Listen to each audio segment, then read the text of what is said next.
Salut à tous les passionnés des tribunes, bienvenue dans l'écho des tribunes, mon nouveau rendez-vous hebdomadaire où l'on va parler de tout ce qui se rapproche de près ou de loin à l'actualité des tribunes en France. Ici, on parle d'ambiance, d'animation et de tout ce qui se passe dans les tribunes, semaine après semaine. Que tu sois dans le virage, dans le déplacement ou juste un amoureux de cette culture, l'écho des tribunes, c'est le récap immanquable de tout ce qui s'est passé durant le week-end dans les différentes tribunes françaises. Avant de commencer ce format et que je vous balance le générique, je t'invite vraiment à lâcher le petit pouce bleu, l'abonnement à la chaîne YouTube et surtout à mettre un petit commentaire afin que je puisse améliorer ce rendez-vous semaine après semaine.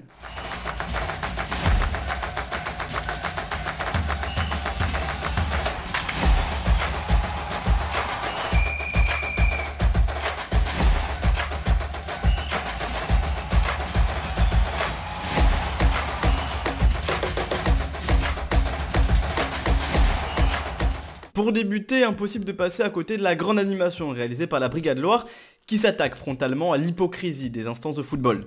Cette mise en scène met en lumière une question qu'on entend partout, les gens ne s'intéressent plus au foot, comment y remédier? D'un côté, des réponses absurdes sont proposées, décaler les matchs en semaine ou pire, les délocaliser au Qatar, des décisions qui éloignent encore plus les gens de leur passion pour ce sport. Ironiquement, ce sont exactement ces choix qui sont appliqués par les instances et les diffuseurs, creusant encore davantage le fossé. De l'autre côté, un supporter prend la parole et propose une solution simple mais puissante. Respecter les supporters pour les reconnecter au football. Mais à peine a-t-il énoncé cela qu'il est violemment éjecté du siège de la LFP, illustrant parfaitement le mépris des décideurs. La phrase finale affichée par la Brigade Loire résonne comme un cri de ralliement et elle a fait grand bruit. Instances, diffuseurs politiques, laissez le football aux supporters. Une animation qui, selon moi, résume parfaitement la situation. Dans un registre plus léger, malgré un contexte tendu du côté de Caen, le MNK n'a pas manqué de commenter le changement d'entraîneur à sa manière. Leur banderole, aussi piquante qu'explicite, affichée, même avec un nouvel entraîneur, des chèvres restent des chèvres, bougez-vous le cul. Un message clair, fidèle à l'humour et à la provocation qu'on connaît bien chez eux. On prend un peu de hauteur pour ce format, direction la Corse, où l'ambiance des tribunes a fait parler d'elle ce week-end. Le derby entre Bastia et Ajaccio, initialement prévu le vendredi 10, a été décalé au samedi 11 en raison de vents violents. Si l'organisation a été critiquée, ce sont surtout les tribunes qui ont retenu l'attention, et pour cause, y a pas mal de choses à dire. Furiani s'est paré de ses plus belles couleurs pour accueillir le rival ajaccien. Dès l'entrée, une banderole frappante affichée, en temps de guerre, les mensonges abondent. Puis, un superbe tifo est apparu accompagné de cette phrase évocatrice, il n'y a qu'un seul porte-drapeau, une référence claire à la suprématie régionale. Le visuel montrait un schtroumpf bleu et blanc portant une écharpe bastiaise et tenant le drapeau de la Corse, face à Gargamel affublé d'une écharpe ajaccienne. Pour aller un petit peu plus loin sur les détails de Gargamel, on pourrait voir dans la poche gauche un sachet qui pourrait s'apparenter à de la cocaïne, ainsi que des stickers de lion, une nouvelle fois en référence au fait qu'il y aurait des accointances entre les Ajacciens et les Lyonnais. On y verrait également sur la veste Imperial Firm en référence à la ville impériale. La créativité ne s'est pas arrêtée là. Une autre banderole, moqueuse cette fois, pointait les difficultés financières d'Ajaccio. Problème d'argent, vendez vos trophées. Accompagnée d'un smiley provocateur, elle faisait clairement allusion à l'armoire à trophées bien moins garnie du côté ajaccien. Mais ce derby n'a pas été qu'un simple affrontement sportif, il a aussi pris une dimension politique. Félix Thiomy, après avoir marqué, a célébré son but en dévoilant un t-shirt avec l'inscription « Accept Corsica in UEFA ». Ce geste symbolique visait à promouvoir l'idée que la Corse puisse être reconnue comme une entité distincte au sein de l'UEFA, à l'image d'autres régions autonomes ou nations sans état comme le Pays de Galles ou l'Écosse. Cette célébration reflète les aspirations d'une partie de la population corse à une reconnaissance culturelle et sportive spécifique. Cela dit, une telle reconnaissance impliquerait des démarches complexes, tant au niveau politique que sportif. Pour conclure ce passage sur le derby, difficile de ne pas mentionner la fin du match. Les joueurs bastiais ont célébré avec leurs supporters dans une ambiance de folie entre chants, fumigènes et communion totale. Et bien sûr, la tribune pétrignale n'a pas manqué ces traditionnels ACA gaulois qu'on retrouve à chaque affrontement entre les deux rivaux. Un derby intense où rivalité, humour et messages forts se sont entremêlés dans les tribunes comme sur le terrain. Face au déséquilibre sur le terrain, les Bastiais ont déjà adressé un message aux Niçois qu'ils recevront prochainement en Coupe de France. On le sait, c'est l'un des matchs les plus chauds à venir, et je vous laisse avec les images.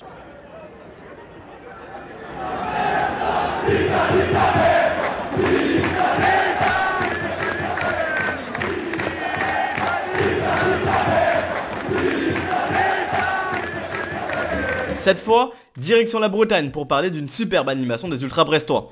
Ils nous ont régalé avec un tifo en 3D accompagné d'un beau craquage. On y voit notamment la date de création du groupe, un clin d'œil très réussi. Petit moment insolite, à cause d'un refus d'entrée au parcage de Francis Leblé, les Bad Guns se sont retrouvés à assister au match de BBH contre le Ramos Bucarest dans la Presse Arena. Toujours fidèles, On les voit chanter fièrement avec leur bâche en tribune. Dans la rue, cette fois-ci, un autre événement a marqué des esprits. Sur l'aire de Treillères, proche de Nantes, un contact a eu lieu entre le commando ultra en déplacement à Rennes et les ultramarines qui se rendaient à Granville. Selon les premières infos, 2 bus bordelais et 3 bus marseillais se sont affrontés pendant à peu près une dizaine de minutes. L'altercation aurait tourné à l'avantage des bordelais. Toujours dans cette continuité, on revient sur le gros déplacement des Marseillais à Rennes. Leur parkage était bien rempli et bruyant, avec de belles animations qui font plaisir à voir. Malheureusement, de l'autre côté, le RCK était absent en raison d'un huis clos imposé, et là pour le coup, ce sont clairement les images qu'on déteste. À Reims, on a vu les Ultrêmes prendre les choses en main en s'adressant directement aux joueurs et aux coachs, suite au dernier mauvais résultat de l'équipe. Je vous laisse avec les images et le discours du capot après le match face à Nice, n'hésitez pas à me dire ce que vous en pensez.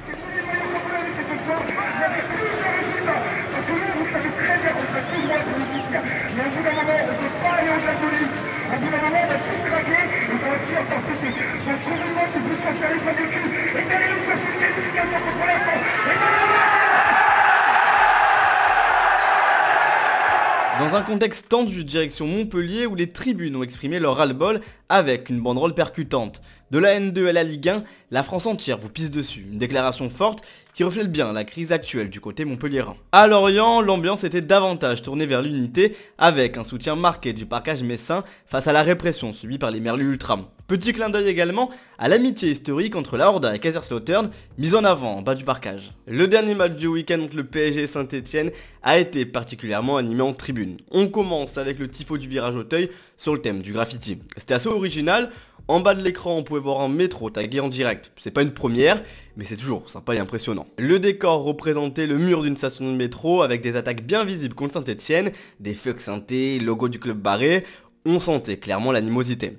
Ensuite, le fameux métro arrive, recouvert d'un grave virage Auteuil. Franchement, l'idée était bien pensée. Côté banderole, les Parisiens ont frappé fort avec un message provocateur.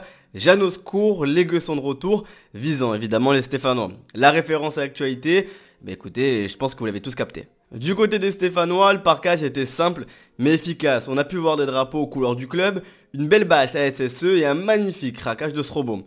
Le rendu était vraiment très propre. Un bel affrontement en tribune avec 2 ambiances bien marquées.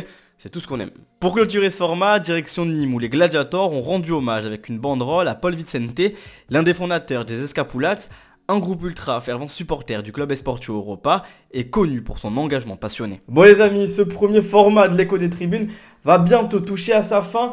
J'espère vraiment que ce type un petit peu de vidéo vous a plu. Ça permet vraiment de retracer un petit peu l'actualité de tout ce qui s'est passé le week-end. Moi franchement, je prends énormément de plaisir à retracer toute cette actualité et à vous la mettre en forme. Si c'est le cas, n'hésite vraiment pas à lâcher le petit pouce bleu, l'abonnement à la chaîne YouTube et n'hésite vraiment pas dans les commentaires à donner un petit peu l'info du jour qui t'a plu, celle que t'as préférée.